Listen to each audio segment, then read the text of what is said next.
जय हिंद to all of you. आज हमारा जो टॉपिक है वो है कि जो इंडिया है वो इंडियन जो है मतलब फॉरेन फंड इनफ्लो है उसमें नंबर वन बन गया है।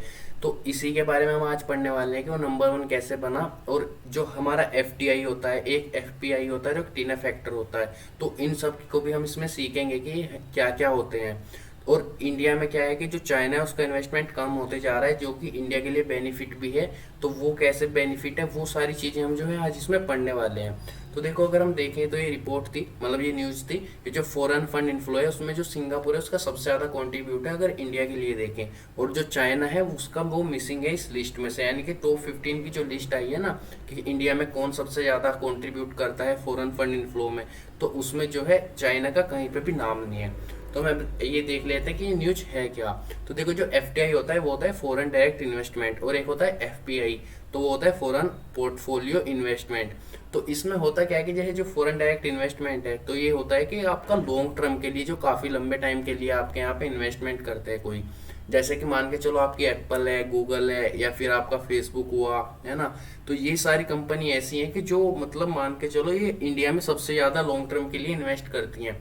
कोई भी अपनी कंपनी जो है मतलब वो सबसे ज़्यादा इंडिया में इन्वेस्ट कर रही है लॉन्ग टर्म के लिए, तो वो एफडीआई में आता है, वो फॉरेन डायरेक्ट इन्वेस्टमेंट। और जो एफपीआई है तो एफपीआई में आता है जो आपके शॉर्ट टर्म के लिए होते हैं, जैसे कि आपकी शेयर मार्केट में पैसे लगा दिए, तो वो सब क्या आता है कि एफपीआई में आते हैं। तो अब हम देखें अगर कि जो इंडिया का इस बार फॉरेन डायरेक्ट इन्वेस्टमेंट रहा है वो 58.8 बिलियन डॉलर का रहा है 2021-22 में अगर देखें। और उसमें सबसे ज़्यादा जो कंट्रीब्यूट है वो सिंगापुर का रहा है, अगर हम 15 नेशन में देखें, जो टॉप 15 की लिस्ट आई है उसमें अगर हम देखें तो ये आरबीआई की रिपोर्ट है कि मतलब 2017-18 से अगर हम देखें तो सबसे ज़्यादा कंट्रीब्यूट है जो फॉरेन इन्फ्लो में रहता है वो आपकी सिंगापुर है, जिसका सबसे ज़्यादा रहता है। तो ये लिस्ट में कौन से नंबर है पे ये भी एक बार देख लेते हैं। तो जो देखो लिस्ट आई है उसमें सिंगापुर है, जो इसका ही अकेले का जो हमारा 58.8 बिलियन डॉलर हमारी जो टोटल आया है जो फॉरेन इन्वेस्टमेंट डायरेक्ट इन्वेस्टमेंट, तो उसमें 15.9 बिलियन डॉलर तो इसका अकेले का ही है। फिर यूनाइटेड स्टेट है जो उसका 10.5 बिलियन, और जो मॉरिशस है उसका 9.4। अब एक है आपकी केमन आइलैंड, जो कि मतलब इसको टैक्स हेवन भी बोलते हैं। इसको टैक्स हेवन इसलिए बोलते हैं क्योंकि इसमें क्या है ना कि आपकी जो मतलब कोई भी अगर यहाँ पे पैसे लेके जाता है तो उस पर टैक्स या तो लगाते ही नहीं, या लगाते हैं तो बहुत ही कम अमाउंट में लगाते हैं। तो इसका भी 3.8 बिलियन हमारे जो फॉरेन डायरेक्ट इन्वेस्टमेंट है उसमें इन्वेस्टमेंट रहा है। तो बहुत सी कंट्री क्या होती है कि केमन आइलैंड के जो बैंक हैं, वहाँ की जो गवर्नमेंट है, उनमें पैसे वहाँ पे सबमिट कराते हैं और उनके थ्रू कहीं पे भी इन्वेस्ट करते हैं। तो एक इसमें मेजर फैक्टर ये भी रहा है कि जो आपका यूके है, जर्मनी है, यूएई है, जापान है और फ्रांस है, तो अगर इनका हम एफडीआई में रोल देखें तो बहुत ही कम पैसे इस बार रहे हैं, क्योंकि इससे ज़्यादा तो हमारा केमन जो आइलैंड है इसके पैसे यहाँ पे सबसे ज़्यादा इन्वेस्टमेंट हुए इन सभी कंट्रियों में अगर कंपेयर करके देखें तो। फिर क्या है कि एक्सपर्ट का कहना ये भी है कि मतलब जैसे कि ये टैक्स हेवन जो कंट्रीज हैं ये क्या है कि कुछ टाइम बाद ही अपने पैसे निकाल भी लेती हैं। वैसे तो ये लॉन्ग टर्म के लिए जमा करती हैं, लेकिन ये कुछ टाइम बाद अपने पैसे निकालने भी लगते हैं जब अगर इनको किसी चीज़ की प्रॉब्लम होती है, तो मतलब इनके यहाँ पे कोई प्रॉब्लम आ जाती है। तो अगर हम फिर लास्ट 5 ईयर में देखें 2017-18 से लेके, तो जो सिंगापुर है वो सबसे ज़्यादा कंट्रीब्यूट करता है, जो कि इंडिया के एफडीआई में करता है। तो इसी वजह से जो है वो क्या है कि इन चीज़ों में लीडिंग लेके चल रहा है। अगर हम अदर आइलैंड देखें कि जो आइलैंड नेशन है उनमें भी उनका भी जो फ्लो है वो बढ़ते जा रहा है लास्ट 5 ईयर से। जैसे कि पहले उनका 12.2 था, फिर 16.2, फिर 14.7, फिर अगर आप देखें तो अब 17.4 बिलियन। तो ऐसे ऐसे करके धीरे धीरे इनका भी जो मतलब एफडीआई में जो कंट्रीब्यूशन है वो भी बढ़ते जा रहा है।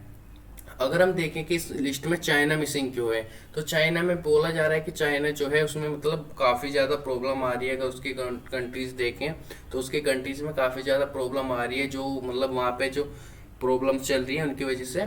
और इंडिया भी जो है मतलब क्या है कि चाइना के साथ ज़्यादा रिलेशन रखना नहीं चाहता है, क्योंकि इंडिया और चाइना के रिलेशन पहले से ही थोड़ा ख़राब चल रहे हैं जब से वो गलवान वैली अटैक हुआ था, आपको पता ही होगा। तो इस वजह से क्या है कि इंडिया भी वहाँ पे नहीं चाहता कि ये ज़्यादा मतलब यहाँ पे इन्वेस्ट वगैरह करे। अगर हम जुलाई की बात करें तो जुलाई में 382 एफटीआई जो प्रपोजल थे वो इंडिया के पास आए थे, लेकिन इंडिया ने भी उसमें से सिर्फ क्या थे आपके कि जो 80 अप्रूवल थे सिर्फ वही वहाँ पे पास किए थे इंडिया ने भी। तो ये मतलब रीजन था कि मतलब जो इंडिया है वो भी यहाँ पे रिलेशन नहीं चाहता कि ज़्यादा रिलेशन यहाँ पे इंडिया इनके साथ रखे। तो अब देखें कि अगर एक होती है, देखो मैंने एफपीआई बताया आपको, फॉरेन पोर्टफोलियो इन्वेस्टमेंट, तो उसमें क्या है कि आपके जो इनफ्लो किया है बहुत ज़्यादा, अगर हम लास्ट 20 मंथ्स देखें तो, जिसमें कि इस बार मतलब उन्होंने जो किया है 51,200 करोड़ रुपए का जो किया है। अगर हम देखें तो जैसे कि इस बार अगर हम अगस्त तक देखें तो सबसे ज़्यादा हुआ है हमारे 20 मंथ में। अगर हम इसको देखें जो फॉरेन पोर्टफोलियो इन्वेस्ट होता है आपका, तो इसमें 51,200 करोड़ रुपए का सबसे हाई रहा है। अगर हम ये देखें कि जब चाइना बोलो, रशिया और यूक्रेन जो है आपका उसमें वॉर हुई थी, तो उसमें भी क्या था कि काफ़ी कंपनीज थी जो मतलब काफ़ी कंट्रीज थी जिनमें पैसों की प्रॉब्लम हुई, तो उन्होंने अपने पैसे निकालना स्टार्ट कर दिया था। क्योंकि मैंने बताया कि इसमें क्या होता है कि शेयर मार्केट में आपके पैसे लगाते हैं शॉर्ट टर्म के लिए, तो उसकी वजह से क्या है कि लास्ट अक्टूबर से हमारे जून तक जो है काफ़ी मतलब पैसे निकाल लिए गए थे, जो कि 2.646 लाख करोड़ थे, इतने इंडिया में से जो है पैसे निकाल लिए थे उन्होंने। लेकिन फिर धीरे धीरे करके क्या था कि ये 5,000 करोड़ के आसपास पहुंच गया था, और अब हम अगस्त तक देखें तो 51,200 करोड़ ये पहुंच गया है।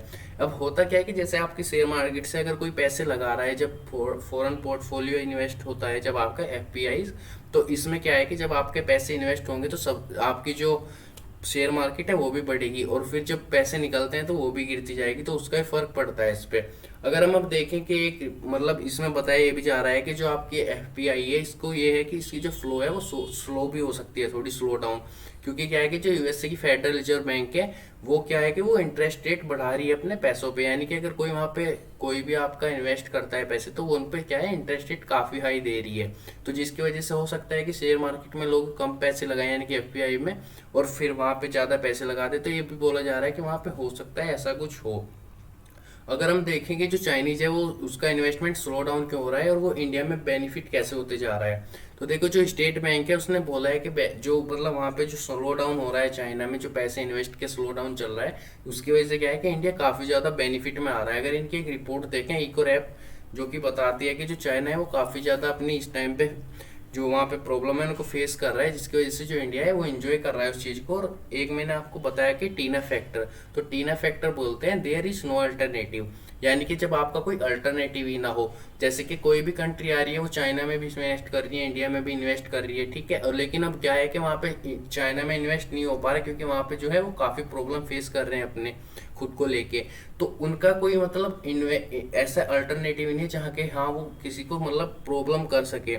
जो भी आएगा कंट्री वो क्या कि इंडिया में ही आके अपना इन्वेस्टमेंट करेगी, तो उसको बोलते हैं टीना फैक्टर, तो उसी को हम टीना फैक्टर बोलते हैं। तो यानी कि ये इंडिया के लिए काफ़ी ज़्यादा बेनिफिट है कि हाँ वहाँ पे टीना फैक्टर के अकॉर्डिंग अगर देखें तो कि इंडिया में इन्वेस्ट होगा तो इंडिया की जो इकोनॉमी है जीडीपी है वो उसमें भी ग्रोथ होगी। तो हम देखेंगे अगर मतलब एक रिपोर्ट बेसिस में चाइना के बोला है कि वो मतलब काफ़ी ज़्यादा क्या है प्रॉब्लम फेस कर रहा है, जैसे कि अपने कंस्ट्रक्शन सेक्टर में। अगर वहाँ की फैमिलीज़ में है जो फैमिलीज़ के साइज में प्रॉब्लम, यानी कि वहाँ की जो पॉपुलेशन है वो भी धीरे धीरे कम होती जा रही है, क्योंकि वहाँ पे हम देख ही रहे हैं कि मतलब पॉपुलेशन भी वहाँ पे कम होती जा रही है, जिससे कि जो हाउसिंग डिमांड वगैरह है वहाँ पे लॉन्ग टर्म के लिए वो भी क्या है घटती जा रही है। और एक चीज़ और देखें हम कि जो भी हाल ही में क्या था कि आपको एक न्यूज़ पता होगी, जो एप्पल है वो इंडिया में भी मतलब उसके कुछ पार्ट्स बनेंगे। तो आईफोन जो है मतलब उसका भी क्या हो रहा है कि इंडिया में वो शिपिंग वगैरह भी होंगे और इंडिया से दूसरी कंट्री में जाएंगे भी, तो वो भी हमारे लिए बेनिफिट है कि उससे भी हमारी जो इकोनॉमी है वो भी बढ़ेगी, और जो हमारा एफडीआई है वो चीज़ में हमें उसको बेनिफिट मिलेगा। अगर हम देखें जो हमारी हाउसिंग सेल्स है उसमें क्या है कि बहुत ज़्यादा ग्रो आई है। अगर हम ईयरली बेस पे देखें तो समथिंग 60% ग्रोथ आई है, जिसमें कि 158,705 यूनिट अगर हम देखें तो जनवरी से लेके जून के पीरियड तक ही था जो इतना ज़्यादा मतलब हमारी इसमें आपकी जो ग्रोथ आई है। तो यही आज की हमारी पूरी न्यूज़ थी कि मतलब ये हमारा क्या था, मतलब कि एफडीआई क्या होता है, एफपीआई होता है क्या होता है, टीना फैक्टर क्या होता है, और इंडिया क्यों मतलब कैसे फॉरेन फंड इनफ्लो में नंबर 1 पे बना है, और चाइना का क्या इसमें रोल था कि मतलब वो इतनी पीछे है। तो वो सारी चीज़ें मतलब आज हमने पढ़ी है कि इसमें क्या क्या था, मतलब ये सारी चीज़ें। तो आई होप ये आपको समझ आ गई होगी।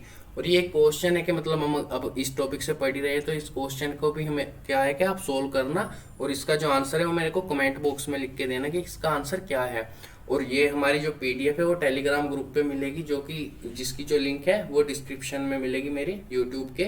तो इसी को हम मतलब आज पूरी न्यूज को हमें पढ़ना था। तो आई होप ये आपको क्लास समझ आ गई होगी, और अगर समझ आई हो तो इसको लाइक करना, शेयर करना, और जो नए जो भी चैनल पे होंगे वो चैनल को सब्सक्राइब कर लेना। Thank you so much.